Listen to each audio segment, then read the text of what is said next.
A bipartisan delegation of the Senate has arrived in Israel to show a united front for support for Israel in this war.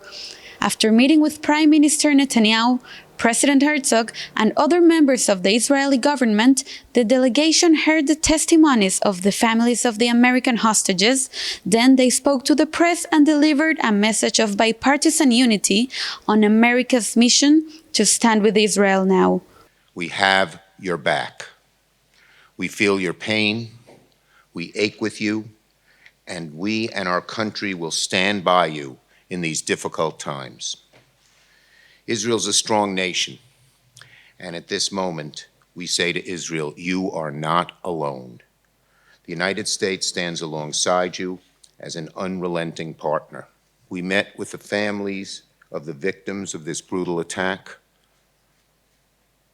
people who didn't know if their relatives were dead or alive, and some of them already knew that they were hostages. When we met them, there was not a dry eye in the house. We cried openly. It was so moving. These people, what they're going through right now because of the vicious, horrible, inhuman nastiness of Hamas. We also experienced what Israelis experience almost every day. We're having a lunch up in the hotel, and the sirens went off. We heard them, and we were all rushed into a shelter and had to stay there until the coast was clear. And then a few minutes ago, this press conference was delayed for the same reason. So Israelis are affected all the time by Hamas's warlike attitudes. Look, there are no words for the horror that happened last Saturday. It shook me to my core. I think about it all the time. I see the pictures of the little children, and I think, what if this happened to my 4-year-old grandson? Most Jews killed in a single day since the Holocaust, more than on Kristallnacht. It was horrible. If we don't prevent the threat from Hamas from occurring, it'll happen again and again and again. Let's not forget that Hamas does not believe in any Jewish state. If you read some of their covenants and charters, they would do to the Jewish people in the rest of Israel what they did to the people along the Gaza border. They must be stopped. And the viciousness of this attack, I mean, it's just wrenching. Young women raped and murdered side by side. Babies, throats slit in front of their parents, and then they shoot the parents. And so many other things that we've read about. So we cannot let this evil continue to prowl the earth. So, in the face of this horrific attack, we're here to share a message of resolute solidarity. We say to Israel, America will stand with its ally Israel, and I, along with my colleagues here, will lead the effort in the United States Senate to provide Israel with the support required to fully defend itself from this monstrous attack. Again, to the Israeli people, America has your back. The purpose of our trip has been threefold. First, to send a clear message to the Israeli people that the United States stands with Israel. Two, to meet with the leaders in Israel and discuss in detail what Israel needs in terms of resources, military, intelligence, and humanitarian, and support that so we can put the best aid package together quickly.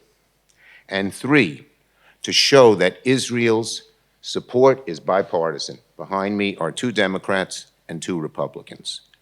Now, these are 2 necessary tasks: eliminating the threat of Hamas once and for all, and freeing hostages. But these tasks are made more difficult because, unlike Hamas, civilized democracies like the US and like Israel must hold themselves to a higher standard. The Biden administration has underscored that democracies like ours are stronger and more secure when we uphold the rule of law. We echoed that to the Prime Minister of Israel and to every Israeli official we met. We told them that as well as military assistance, intelligence assistance, diplomatic assistance, we wanted humanitarian assistance. And I said to them, find the fastest, safest, and most efficient way to do so. We also told them it was really important and it's difficult, we know it's difficult, but still we have to minimize civilian casualties in Gaza. We heard from what the Israeli leaders about what is needed, and in munitions, we heard about precision-guided bombs, we heard about Iron Dome replacement, we heard about 155mm mortars, we heard about JDAMs and many other things. And we also talked about what kinds of intelligence help they needed, as well as diplomatic help that we might be able to do as well.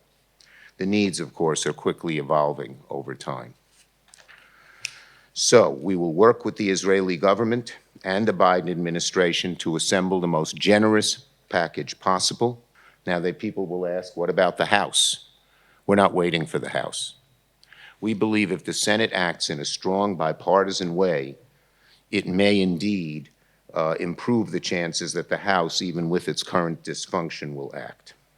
But after the events of October 7th, our hearts have been shattered. We've seen the heart-wrenching reports showing the carnage and brutality of Hamas's terrorist attack. Young people gunned down, murdered, trying to flee a music festival. Children burned, children kidnapped. Holocaust survivors ripped from their families. We sat with the family members of hostages, or like Leader Schumer said, every second they wait is an eternity. Their lives forever changed as we wait. And these details, they may sound like they're straight out of a horror movie. It's a nightmare. But being on the ground, meeting with those who are impacted, those who have lost family, friends, and loved ones, I'm here to tell the world this is real. This is real. Do not look away.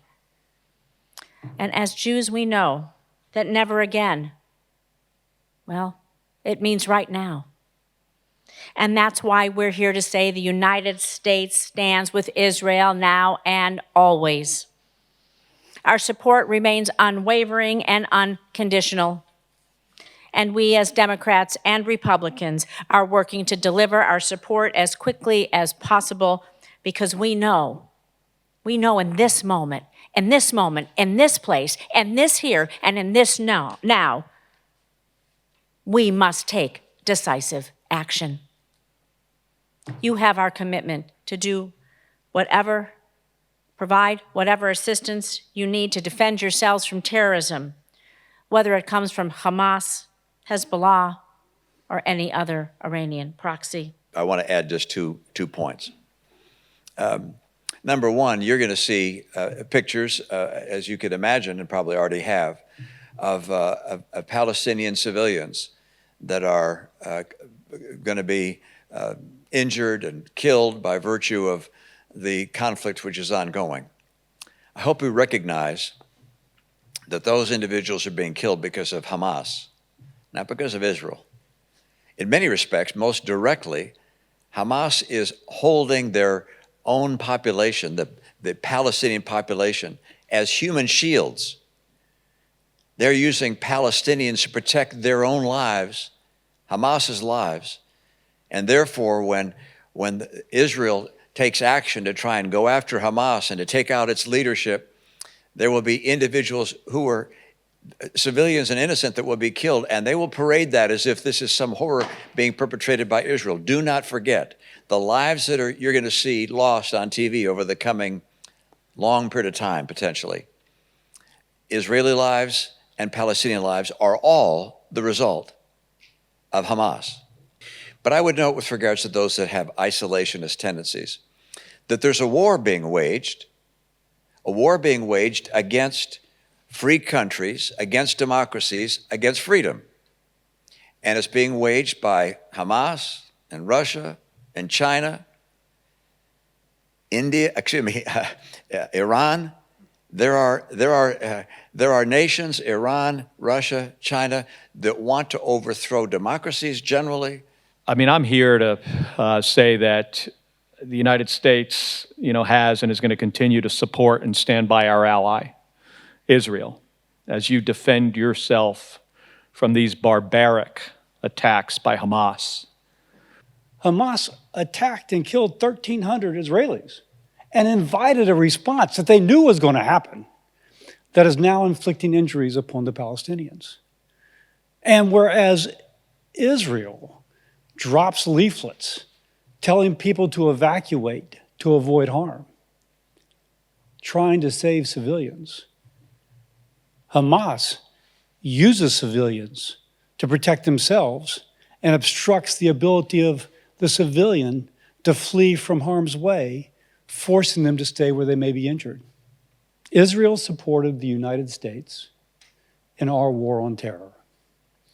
The United States will support Israel in its war on terror. I'm Debbie Momblet from the Media Line. I wanted to ask, what is the line that this war needs to cross before the American military engage?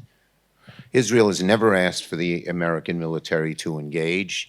The loss of life throughout the wars that Israel has fought have been Israeli lives. But having the United States supply the needs of Israel is very important, and having every one of the Israeli leaders stressed the importance of having our two carrier groups. One is already in the Eastern Mediterranean and one is on its way, means a great deal to both Israel, but also to enemies that might try to strike at Israel, showing that the force of the United States is there.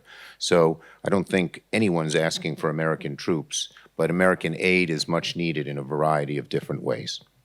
From Tel Aviv, this is Debbie Momblet, reporting for the Media Line.